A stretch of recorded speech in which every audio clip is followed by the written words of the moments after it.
being able to get around. I had 3 toes cut off. Joe Oh, Rogan, and he tried to say he didn't do it, but we have something for his behind. Really? His company right next door to my house. Yeah, but it's okay. okay. Hmm. Well, we have David O on here who's running again, I am. re-election. Yes. And the first thing I want to get to is why should we vote for you?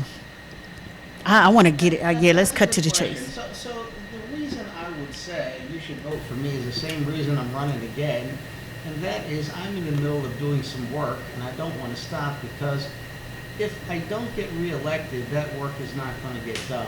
I'll point out at least a few things. One is that when it comes to challenging the parking authority, I am pretty much the person at the forefront of challenging PPA. Um, the reason I challenge them is because they are supposed to be a regulatory agency, not a profit-making agency, and it appears to me that they're heavily motivated by getting money, and that's not what they're supposed to do. The second thing is when they were taken over by the state, it was specifically to fund the schools. And they have made changes, but the original intention and what they said in the courts was that there was a state need to fund Philadelphia schools $45 million per year, which would have been $720 million over the last 16 years, but they've only provided 89.9. And we, the citizens of Philadelphia, have provided over $800 million that would have gone not only to the schools, to the rec centers, to cleaning up our cities, for jobs, literacy, and all kind of other things. And so I want to know where that money is. I want to know why we have to have the soda tax, high real estate taxes, gentrification, and all the other things. When people say, don't we have money for these things? I say, well, I think we do.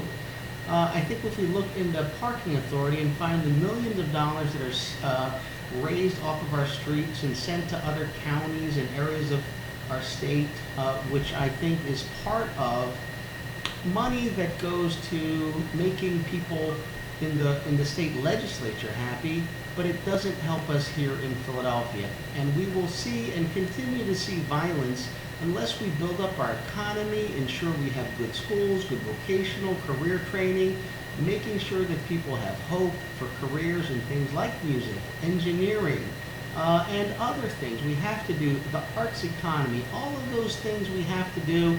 And if we don't have the courage and the ability to move forward on our legal grounds to reclaim the on-street parking, then we'll not see that money. So that's one thing. Let me next go to OPA. OPA is the Office of Property Assessment. It's not being done correctly. We know that. We didn't have to have an independent audit to know that they don't go into your homes, they don't even go through your neighborhoods. They just kind of eyeball it and take a guess. And what's happening is there are many, many examples of identical properties, same land, same building, that are grossly assessed at different levels. And what happens is people have to pay those taxes. So there was an independent audit, and it found that the Office of Property Assessment was assessing all of the properties in Philadelphia with what's called below standard methodology. It means it's not proper, it's not accurate, you can't rely on it. And so what's happening is people are being threatened legally, taken and kicked out of their homes with the sheriff by court order because they cannot afford to pay taxes that are based on an illegal assessment. And so I challenge that, and I'll continue to challenge that. One of the things that I find most shocking, and I've only learned this in the last couple of years, is the ability of the government to come into your home and take your children out of your home. And it happens to poor people. Listen, it don't normally happen to someone like me. I'm an attorney, I'm a councilman, but sometimes, it does. They do try to do it too. They don't get too far. But if I wasn't an attorney, if I wasn't a councilman, then maybe my kids would be in foster care.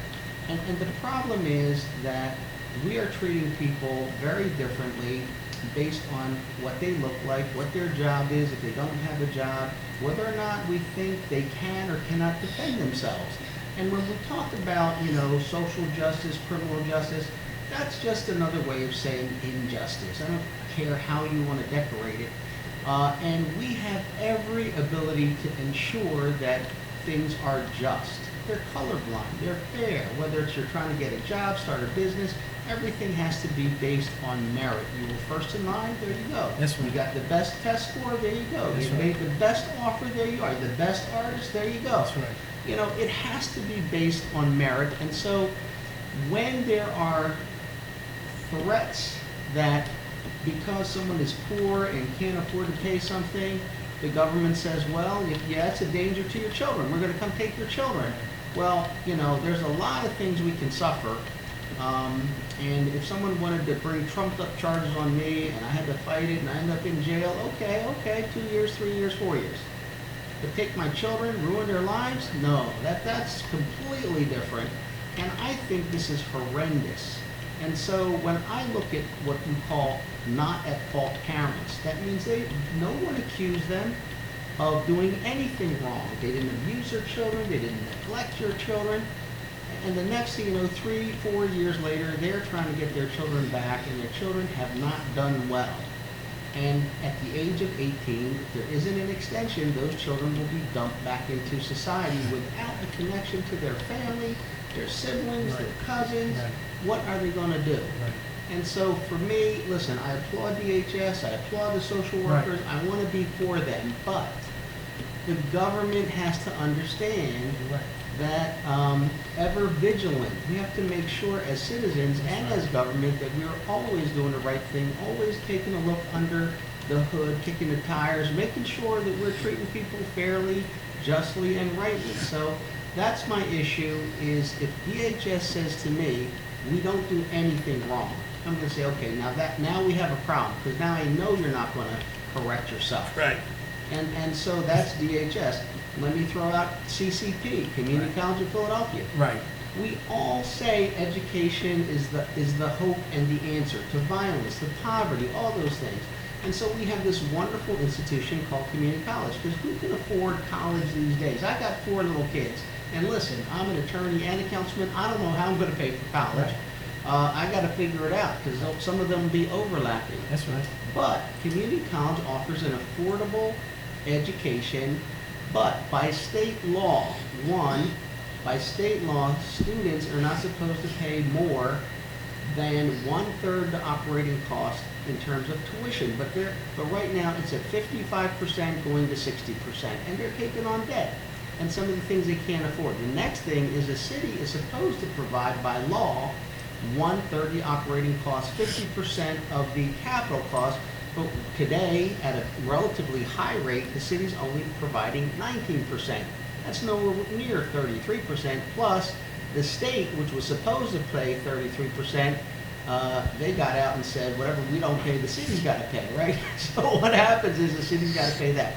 So when we look at where will people go, even bright kids, they don't have the money to go to some of these colleges, but they could go to community college, at least the first 2 years, get a degree, get a certificate, a 2-year or 4-year degree, get skills. But if they can't afford it, it doesn't matter how smart you are, you can't go. So for me, community college is an answer. So what I did was I introduced a bill to transfer right away $19 million out of our budget. And by the way, we have almost $500 million in what I would say is surplus, right? A fund balance of over $300 million, probably $150 million in extra money in the budget.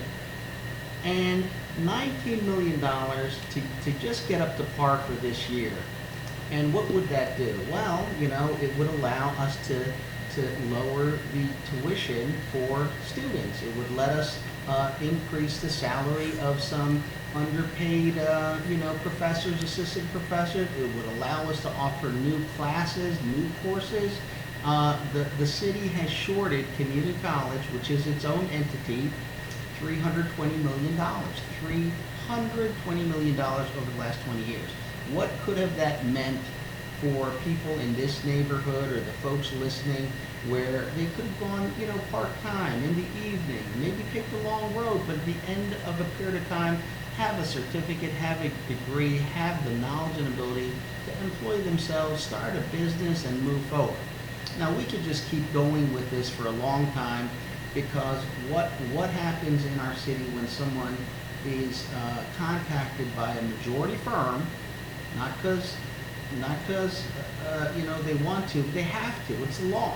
The majority firm comes in, they want to do business with the city. They're required to have a minority partner. Right. And so they contact someone who's got the skills, and they get the contract, and that's the last you hear of them. 3-4 years later, you find out they got paid without you. And no matter how much you complain, what has the city done? See, to me, I said, look, it's a fraud. It's a crime to knowingly go into a government entity and say, I have a minority partner, female, minority, whomever, as required by law, and then never contact them again, never give them any work, never give them the opportunity to do the work, never give them the opportunity to fail. But why would you partner with someone you think is going to fail? Wouldn't you partner with someone you said, okay, you got the skills and you can do the work? And I'm saying the city does not have to abide by that. Have a contract with the city, not with the majority firm. Let the majority firm bring them in, have a contract with the city, make sure the city pays the minority contractor directly. Don't pay the majority firm who then doesn't pay the minority firm. Why do we have these rules? We don't need to have these rules. And so I challenge, our government to abide by what the policies and practices are that benefit the people. So these are just a couple of things that I try to do to ensure that we are holding government accountable to the people. That was a lot. That was really a lot. Look like you. The question I have is, do you think that the city will have some type of engagement with teaching the citizens how to do a proper contract with, to try to get negotiations for bids and stuff like that? Well, I believe that, for example, in Atlanta, they have those type of programs. And when we look at best practices, so what I do is I don't just sit around and think I'm the smartest guy and just come up with stuff. I don't. I try to see who has already done something successfully. The only difference, I think, in a major way between me and many other people who check is I don't just check in the U.S. I check around the world. I look for what was successful anywhere in the world. Who was successful? Why were they successful? Did they have more than us, less than us? And so, yeah, what you say is makes a lot of sense, right? In other words, someone may have great skills in carpentry, in automotive, in construction, maybe even in finance, or all kinds of other things that they're very good at, but they never dealt with a contract, not a government contract, not a city contract. And so the city has lawyers who work for the city. The city has an office that deals with inclusion. And yes, we can have classes and ensure that people understand the contracts, but what I'm saying is in the entire contracting process, the contract should be easy to understand. Everything should be upfront. Everyone involved. First of all, when there's a majority firm and a minority partner, they should have a contract with each other.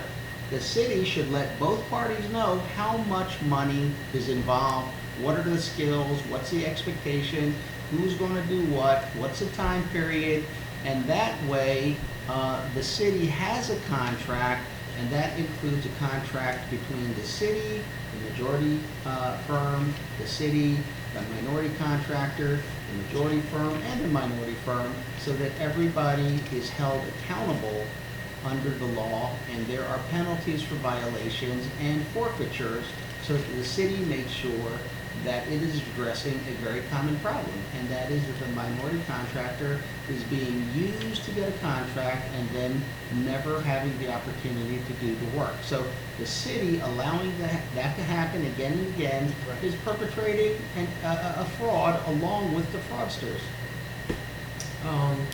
Another thing is I wanted to ask is that do you think that the Small Business Association, the loans that small businesses get, some of the money that the grants and things of that sort that they get to run each year for their budgets or whatever, being a minority business, do you think that some of that money could be used to help them get television commercials and spots of that sort? You know, not through the Philly downtown, So we can. Philly can, not the Philly can, but just period. Like, you know, they're allowed to deal with certain individuals or companies that have been around or have, like, you know, degrees and stuff like that for people to produce the little commercials for a certain amount of money, because it helps filmmakers, you know, if it's a non-profit like film arts such as film arts that teaches and gives people an outlet to put their productions together. Monies like that can be cycled in versus, you know, film arts doesn't charge people to learn. You know, you don't have to have a membership. You know, you just have to come one time and it shows enough. You know, I mean, I don't think it should be like a lot of bureaucratic BS as far as learning the certain angles and having something that gives back to those that have put their own money into teaching, you know, the citizens as a citizen. Like, I don't, you know, we need support and funding as well, you know. And do you think that, like, you know, the city should be able to give small businesses loans for that purpose alone, and Comcast or whoever they can find certain type of programming throwing slots, you know, the money's divvied up, you know, certain amount Comcast, certain amount somebody produce, you know, and things of that sort. Do you think that? Yeah, well, to help small businesses thrive? Sure. Let me try to answer that question, because there are different governmental entities and agencies, some federal, some state, and some city. There are grants and other things, and they have conditions on them. Right. Now, for example, if you go to a financial institution and you're putting your house up and you're getting 20% of the value of your home for a loan, yeah, you do whatever you want, because they'll take their home, get their money back. Now, if there is an entity, a foundation, or a government entity that is giving you money, and they want to make sure that it goes in for a certain purpose so it doesn't get misused or anything like that, they put some type of restrictions on it. This is only for X, Y, and Z. You can't use it for other things. But I do believe that a lot of things are really based on yesterday's economy and yesterday's way of doing things. And today, things are changing so rapidly, and it's very competitive. And so I think part of it is that while there's a lot of wisdom in making sure that, you know, this money is safe and used well, it is also kind of like a big brother, right? Like, we don't really trust you to do with this money, so we're going to make sure you don't mess it up, right? And I understand the value of that, but at the same time, sometimes in many industries it's outdated and it's very constraining. And so I think there are different, you know, we have to update kind of what type of careers, what type of professions there are, what the entrepreneurism is, and then create things that boost the entrepreneur's ability to be successful. And so, yeah, I think when we look at how do we put these programs together, I think it's important for the city that constantly talks about, you know, small business and entrepreneurism to really put together a strong program. But what we were just talking about is that even when the city contracts in the traditional sense, it isn't enforcing that portion of the very purpose of why it created a program, to ensure that those who were not given a fair and meritorious chance because of laws and other things created by government, that now there's a opportunity to invest in the success of those very same people. Right, because I think like a lot of small businesses would do more better if it was a nice a show of good content, instead of, like, a lot of times I get really kind of like upset about the shows that they'll put on versus the shows that we can have, right, and the talent that we have in the city. We don't utilize our talent and our talented Right. people well. True. You know, like our friends that do the music and Right. things of that sort. We don't use our connections as well. You know, I mean, I think we need to use our talented people more better. You know, we have people here that would love to do things. You know, other cities, New York and everybody, they all work together when it comes to that arts thing. They keep things going. Right. It was so much that they do with so much there. They came over here to tap in our market. It's like, you know, it doesn't make any sense. I think that we should be able to not cliche-ish, but put on those who have been doing this, haven't had the full recognition. Like businesses haven't had the full recognition. Shouldn't just be word of mouth, mom and pop. Well, that's the spot. Oh, since the art stars, you don't ever hear them.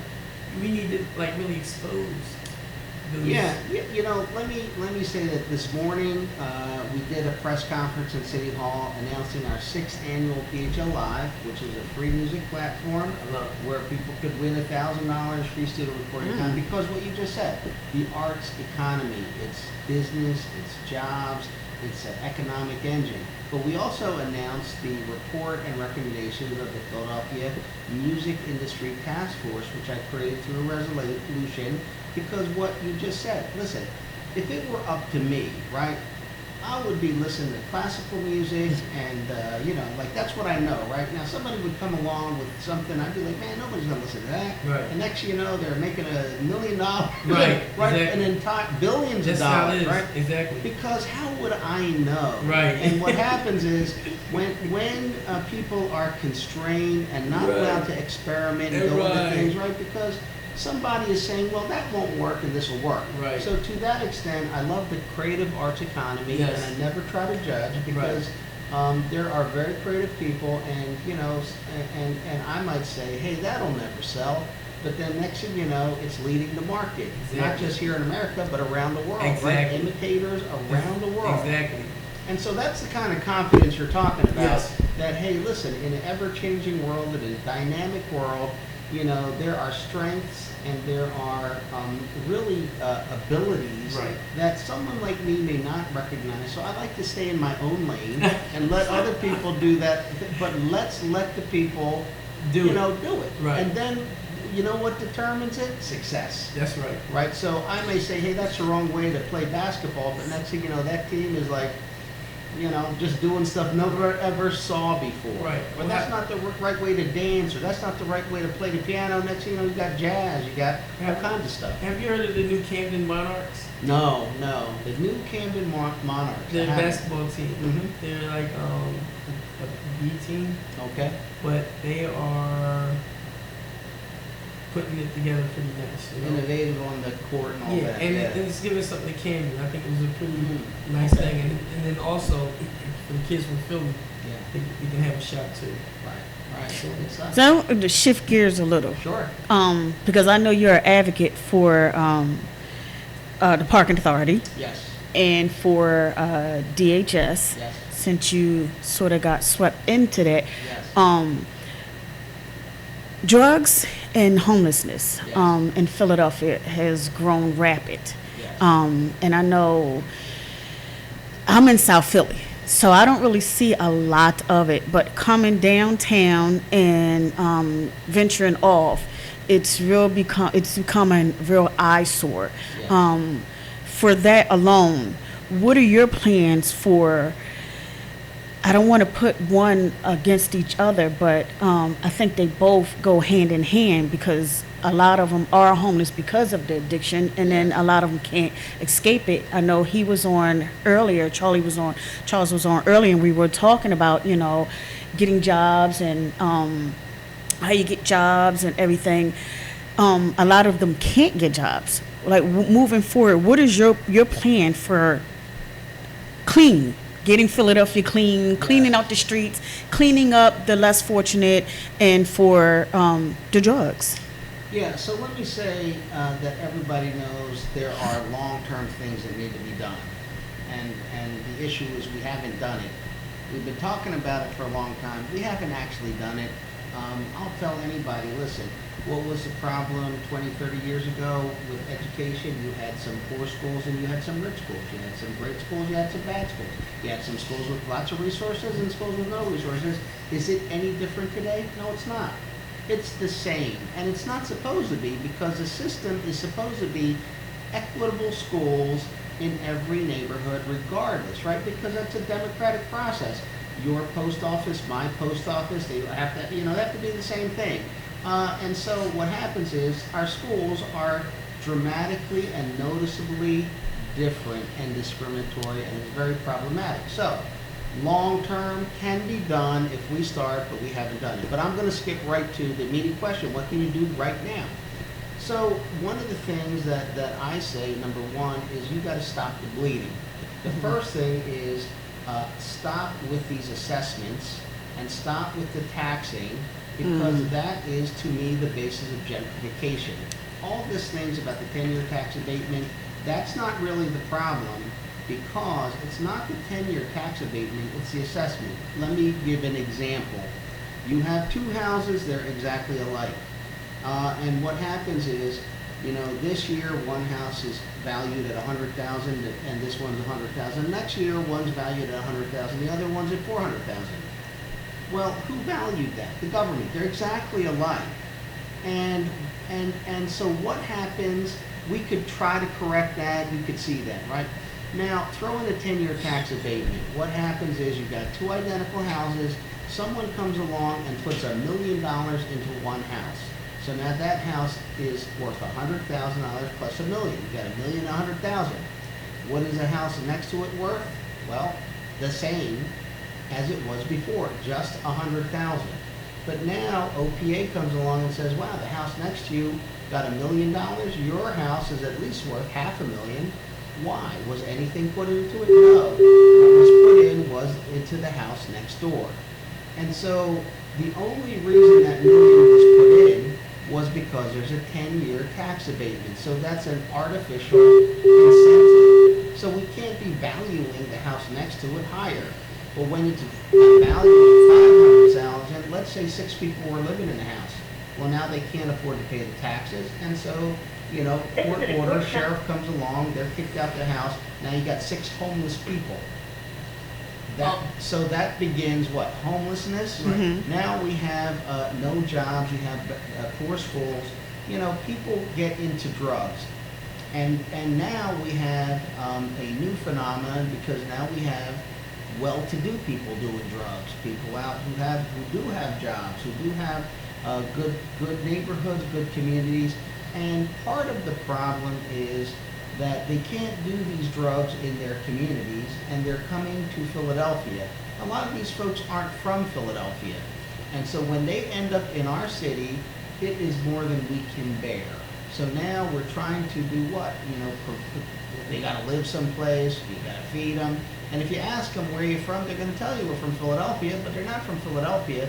Listen, if I were in Doylestown, Bucks County, and I was doing something there, if a police officer asked me, where are you from? I'm not going to say Philadelphia. Nobody's going to say, I'm from Philadelphia. What are you doing here? I'm from Philadelphia. No, I'm from Doylestown, right around the corner. So they're just telling us where they're from, and we're inviting them here by saying that we're going to feed you, clothe you, house you, treat you. At our expense. At the expense of the people. We are taking their houses.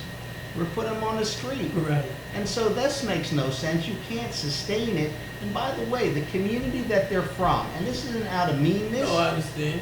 The community that they're from, that has the resources to care for them, to educate them, to help them, they're not doing it because they're here in Philadelphia, and we can't afford to do it.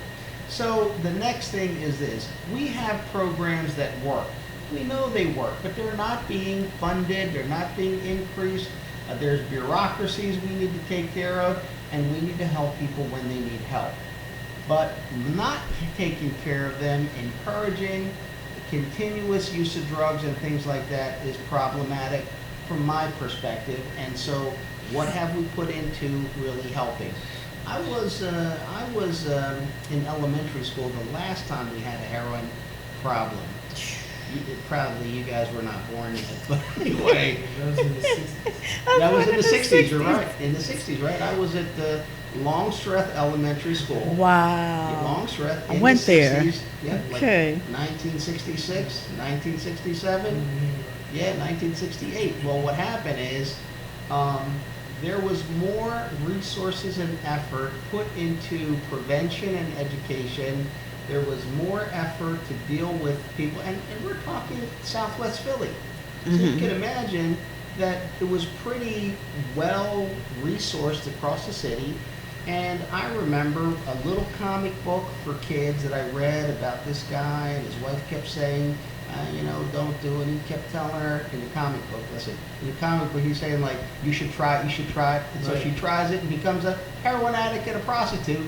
And the next thing you know, he's clean and she's on the street. And you know what? As a little kid, I said, man, I'm not doing that stuff. Right. I'm not doing that. Right. And so I can't say it helped everybody, but it did help a lot, and that addiction crisis resolved. I think that one of the reasons I think that we have it is that because, well, we take homeless people, we put them in, say, private home. Fine. And give them mental health. That's great. But then what about the rest of them? We don't have nothing. So we have closed down prisons. We open those prisons back up. Take everybody up over there. Find out everybody's faculty. Mix some of them with this so that they can, give them that understanding. And some people they can work with, maybe 5 out of 20. And then, and whoever can deal with certain people, and then the other ones you have to isolate them and you have them in their own little units. But I think that you should have like a go out and work program. The highways like people in prisons used to do, clean them up, all of that, doing things. Community service proper, work. Yeah. Well, it's like stipend work, but at the same time, and you're paying to stay with your house there. But not all your money, but some of it. And they're having decent meals, different, if it's McDonald's, whoever, they have it, they don't throw it out, they bring it, it's inspected in the kitchens and stuff like that, make sure everything is right, be warmed up, not too much. Do you mean open up a prison? Right. And allow really, the... And really start using our resources, like I said, that are right there, right. At the same time, teaching some of the mothers, the young kids, whoever's in the family units, how to do things, sewing and all something together. We can really utilize ourselves right within our own selves, resources and stuff, and not look down and upon people, because you have to understand, some people have been born into drug usage in their family and it's seen as a normalcy, even though it's not, And we have to better people, period. I mean, for me, I could take perks for the first time. I was like, for my feet, I had to take perks for the rest of my life. I hate it. I hate having to do things that I don't really like. But the thing is, But I get you wanting to open up the prison for the less fortunate, but the thing is, some of them have to be willing, because there is they opened up part of the subway underground for the less fortunate to go. How many use them? There's actually place for them to go to take the showers. It's a safe hope. No, that's fine. That's fine. Hope Center. Yeah, That's fine. Is that what that is? That's fine. Yeah. But what I'm saying is, as having a housing unit, Place for them to be productive. Right. Kind of it's regain a little stuff. different. Sure, You know what I mean? Yeah. I mean, they could put buses on the street with showers and you can run to them, but I mean, have somewhere that's stable. But the goal is to try to get the ones that are in the right state of mind, because those that have mental issues are not going to come, and you can't put them in a mental institution. Well, it's not going to be true, and we don't want to do that. Right. We do want to have the same thing that Project Home has, but on a grander scale and a bigger. Yeah, listen, I think that makes a lot of sense. What I would say is that there has to be a logical, sustainable approach. Right. And what it is this. If there's a problem that every person who passes by this particular road falls in a hole, breaks their leg, and all that stuff, it's too expensive to fix everyone's leg. We could just fix the hole. Right. We're going to go around it, right? We're not doing that. So Right. we've got all these addicted people in their worst circumstance. They are not going to get off drugs in one shot. No. You know, it takes a lot. And, Right. and yes, we have to invest in them. But if you keep building up this drug addicted population that's Right. out there that have, for example, prostituted themselves for like 5 years, when they get sober, all of what they did comes back to them. That's right. And yeah, so they want to medicate again. And so the thing is, we have to do prevention to stop that. And then we take the ones who we can save and save them. We get the ones who can work and put them to work. So hold on now. Yep. This is what I see though. Yeah. In my ideology, if, Mhm. if you're in a program and you're in say SSI and say like and you're working and you use drugs and Yeah. you know it's like something has to give. Right. You know what I mean? Sure. You have prior arrests. You know you're doing this. You're doing. You have to. You have to have the benefit of the doubt of yourself to go in through these programs, you know, or you're just using government money and resources and stuff for the wrong thing, which is a crime. You can be penalized for that, you know, and you have to pay a penalty, pay a fine. So in order to, you know, when you assess people and they get this and doing that, you had this and this and something. Because you know at a certain time you have to have a certain list in your system. You go to get this or get that. Right. So you get with somebody on the off time and say, well, we have here, we want to give you this little stipend, but we want to take, you have to take this order. And when they can't take it or they feel, then we realize, wow, you're breaking the law. You know what I mean? Right. Well, Yeah. you know, and then you know, then things start getting a little like this. Well, we have an ultimatum for We you got it. to do this. I think that we need to go ahead and do that. Besides that, also, the Philadelphia Parking Authority. I want to jump back on that real quick if we can. Yes. Could you soon? I'm looking at, what is it? They generated over 261 million from fines and penalties, and then 32 million to the city, 13 million was to our schools. And I know you're a part of the parking authority, challenging the parking authority. When I saw this, I'm like, yeah, somebody actually said, this is insane. I'm like, yeah, that really is insane. So, Like, yeah, it's insane because you can't even trust those numbers. That's what we're trying to audit them. That's the numbers they're telling us. right. We haven't seen it for ourselves. Right. I mean, I think it's yeah. I think it's actually more than that. Yeah, and I actually really think it's more than that. And I don't mean to, you know what I mean, but I think it's more than that because if you think about it, you have more younger drivers than ever that don't care about, you know, and they're getting tickets and all type of stuff. I'm just saying, like, just looking at that alone.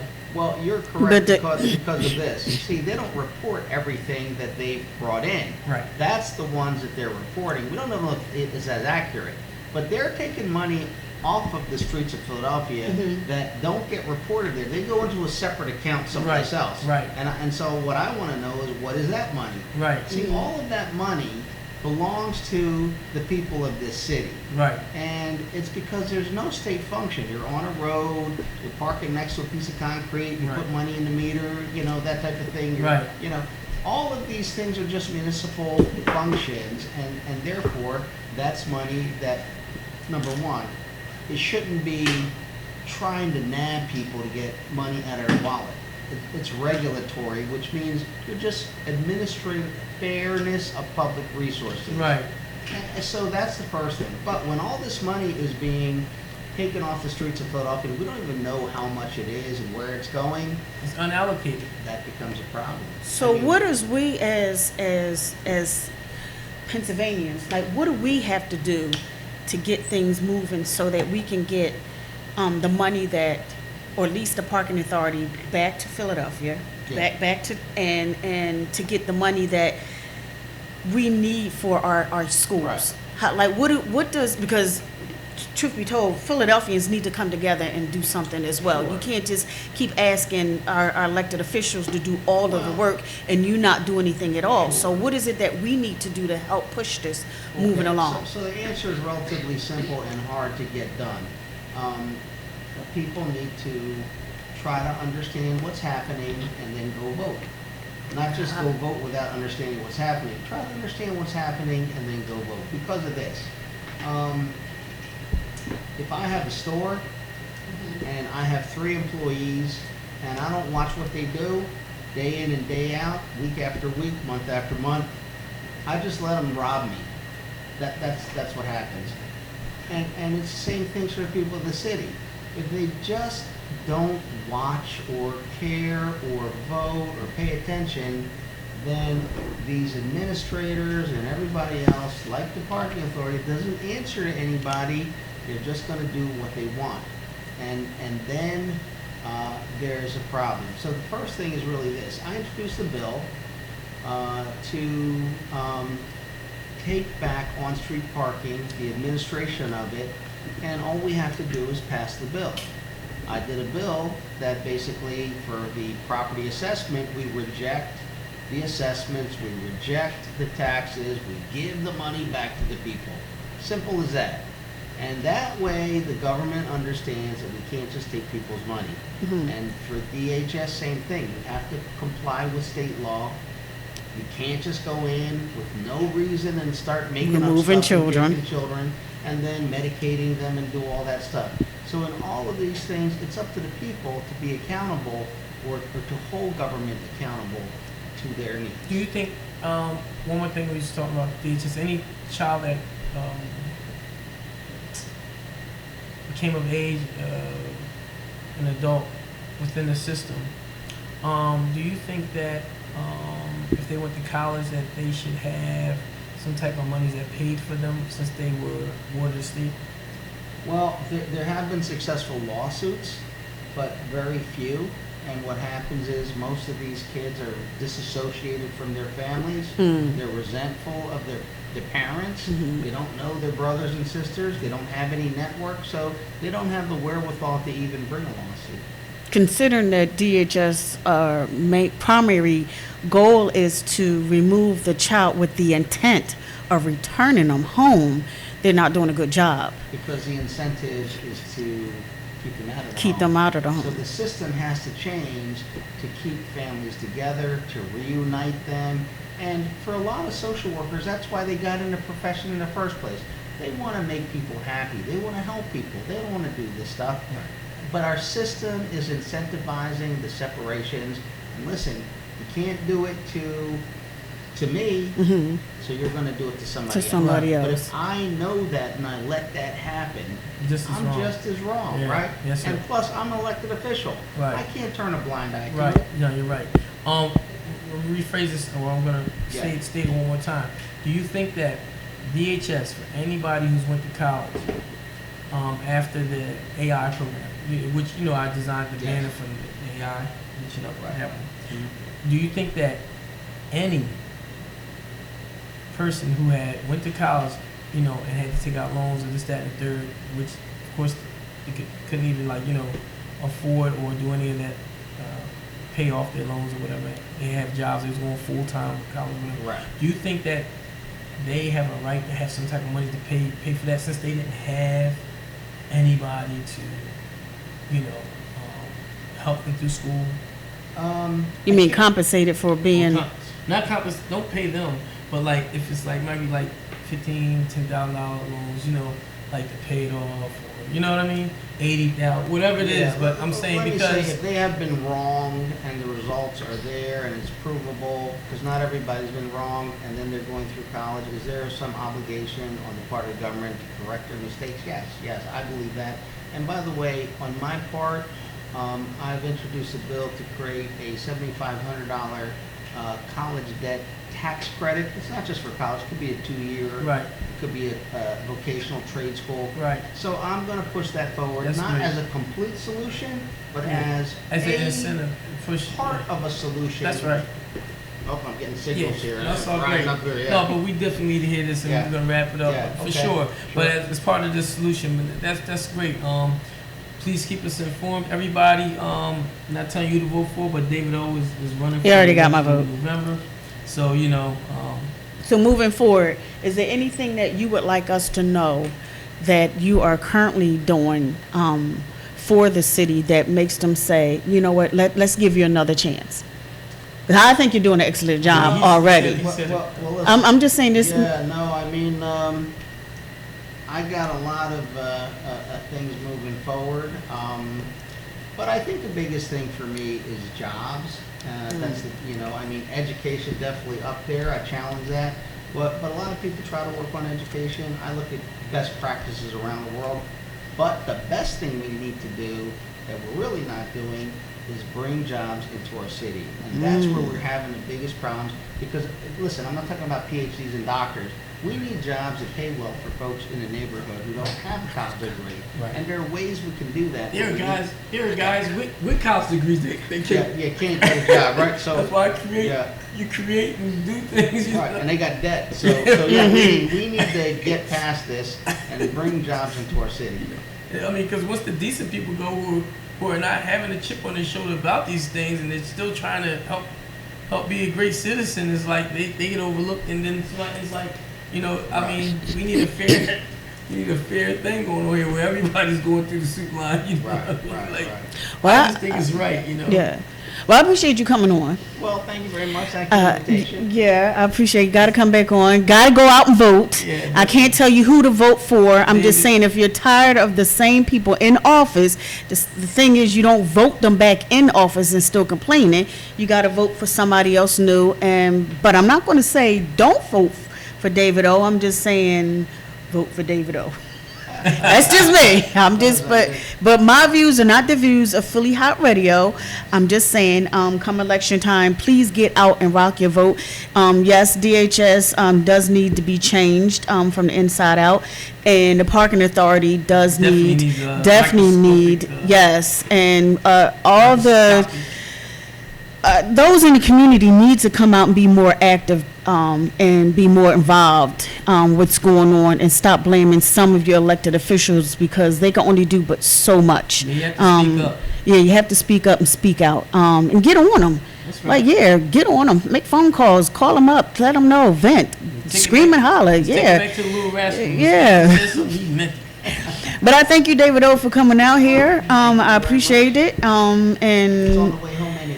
Yeah. And next week I'll be in Delaware, so I won't be pressed for time, because I'm literally like pressed for time. But I appreciate it. So in the meantime, and in between time.